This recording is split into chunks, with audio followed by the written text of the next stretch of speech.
Hello, welcome back to your channel. ഇന്ന് എന്തായാലും special day എന്നല്ലേ? അതെ, എൻ്റെ ഹസ്ബൻഡിൻ്റെ ഉമ്മൻ്റെ വീട്ടിലെ കുടുംബസംഗമമായിരുന്നു കേട്ടോ. ഒരു ചെറിയ റിസോർട്ട് വെച്ചിരുന്നു കേട്ടോ. നമ്മളെ നാട്ടിൽ ഇങ്ങനത്തെ നല്ലൊരു റിസോർട്ട് ചെറുതുന്നുണ്ട് എന്നുള്ളത് ഞാൻ സത്യത്തിൽ അറിഞ്ഞത് ഇവിടെ പോയപ്പോഴാണ് കേട്ടോ.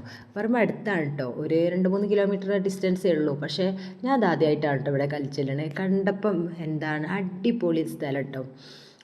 ചാലിയാർ പുഴയുടെ തീരത്താണ് കേട്ടോ ഇതുള്ളത്. പിന്നെ അത്യാവശ്യം വലിയതല്ലാഞ്ഞിട്ടായിരിക്കും വേണമെങ്കിൽ അറിയാം, കാരണം നമ്മൾ കല്യാണം അങ്ങനെയൊക്കെ ഉണ്ടാകുമ്പോൾ പരിപാടി എന്തെങ്കിലുമൊക്കെ ഉണ്ടാകുമ്പോഴാണ് നമ്മൾ അറിയുന്നത്. അങ്ങനെയൊന്നുമില്ല, പക്ഷെ നല്ല സ്ഥലമാണ് കേട്ടോ. ഫോട്ടോ സെക്ഷനായിട്ട് അങ്ങനെയൊക്കെ എടുക്കാൻ പറ്റിയ നല്ല ഇതൊക്കെ മുകളിൽ പരിപാടികളാണ്, അടിയിലാണ് ഫുഡിൻ്റെ ഏരിയ ഫുള്ള് കിടക്കുന്നത്.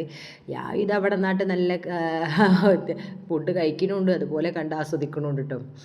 നല്ല ഇഷ്ടമായിട്ടോ, നല്ല ടാറ്റൊക്കെ അടിക്കുന്നുണ്ട്. അതുപോലെ തന്നെ ഒരുപാട് കളികളൊക്കെ ഉണ്ടായിരുന്നു കേട്ടോ. അതേപോലെ കളരിപ്പയറ്റ്, അതുപോലെ മുട്ടിപ്പാട്ട്, ഡാൻസ്, ഒപ്പന, അങ്ങനെ ചോദ്യം ചോദിക്കൽ, സമ്മാനം കൊടുക്കൽ, അങ്ങനെ ഒരുപാട് വെറൈറ്റി പരിപാടികളൊക്കെ ഉണ്ടായിരുന്നു കേട്ടോ.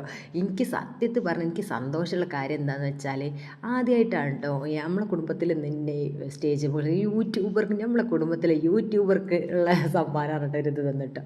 എനിക്ക് ഒരുപാട് പ്രൗഡായിരുന്നു കേട്ടോ. കാരണം ഞാൻ ആദ്യമായിട്ടാണ് കേട്ടോ ഒരു സ്റ്റേജിലേക്ക് വിളിച്ചത്. പക്ഷെ ഒത്തിരി ആൾക്കാർ നമ്മളെ കുടുംബക്കാർ മാത്രമേ ഉള്ളൂ എങ്കിൽ പോലും ഒരു അങ്ങനെയാണല്ലോ ഒരു അംഗീകാരം എന്ന് പറയുന്നത്. ചെറിയൊരു യൂട്യൂബറാണ് എങ്കിൽ പോലും എനിക്ക് ഒത്തിരി ഇഷ്ടമായിട്ടായി. അപ്പോൾ എല്ലാവരും ചിരിച്ച് കണ്ടപ്പോൾ. അതുപോലെ ഇത് കളരിപ്പയറ്റൊക്കെ ആയിരുന്നു കേട്ടോ. ഇത് നമ്മളെ പഠിപ്പിക്കുന്ന ഒരു ഇക്കാക്ക ഉണ്ട് നമ്മളെ കുടുംബത്തിൽ, അവരുടെ ശിഷ്യന്മാരാണ് കേട്ടോ അത് കാണാൻ വേണ്ടിയിട്ട് ഞാൻ ആദ്യമായിട്ടാണ് നേരിക്ക് ഇത് കാണുന്നത്.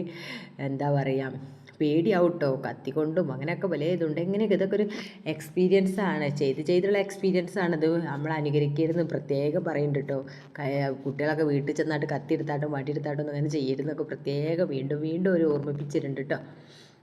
പിന്നെ ഞങ്ങൾ ഒപ്പനൊക്കെ ഉണ്ടായിരുന്നു കേട്ടോ. ഞാൻ ഒപ്പനൊക്കെ കളിച്ചിരുന്നു. പക്ഷേ എന്തിട്ടാന്ന് പറഞ്ഞില്ല, ഗ്രൂപ്പിൽ ഒപ്പനൻ്റെ ലിങ്കൊക്കെ വിട്ടാട്ട് ഇത് നോക്കി പഠിക്കാനൊക്കെ പറഞ്ഞു. സത്യം പറഞ്ഞാൽ ഞാനത് നോക്കിയില്ലായിരുന്നു കേട്ടോ.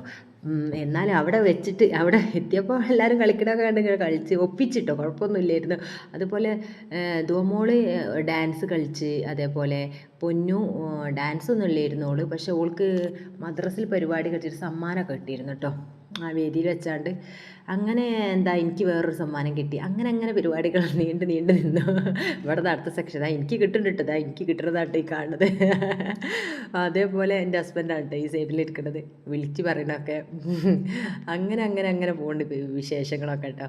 പിന്നെ വൈകുന്നേരം ഫുഡൊക്കെ അതിൻ്റെ ഇടയിൽ കഴിച്ച് ചായ ഉണ്ട്. രാവിലെ വന്നപ്പം നേരെ ചായയും കടിയൊക്കെ ഉണ്ടായിരുന്നു കേട്ടോ. പിന്നെ ഉച്ചയ്ക്ക് നല്ല ചിക്കൻ ബിരിയാണി ഉണ്ടായിരുന്നു കേട്ടോ. അതുപോലെ ചിക്കൻ ബിരിയാണി പറ്റാത്തവർക്ക് നോർമൽ ചോറുണ്ടായിരുന്നു കേട്ടോ.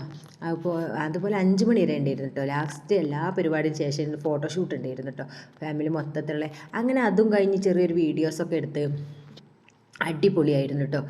ഒരുപാട് സന്തോഷമായിട്ട് എൻ്റെ ജീവിതത്തിൽ ഞാൻ പറയാം, മറക്കാൻ പറ്റാത്ത ഓരോരോ അനുഭവങ്ങൾ എന്ന് പറയുന്നതൊക്കെ ഉണ്ട്. അപ്പോൾ ഓക്കെ.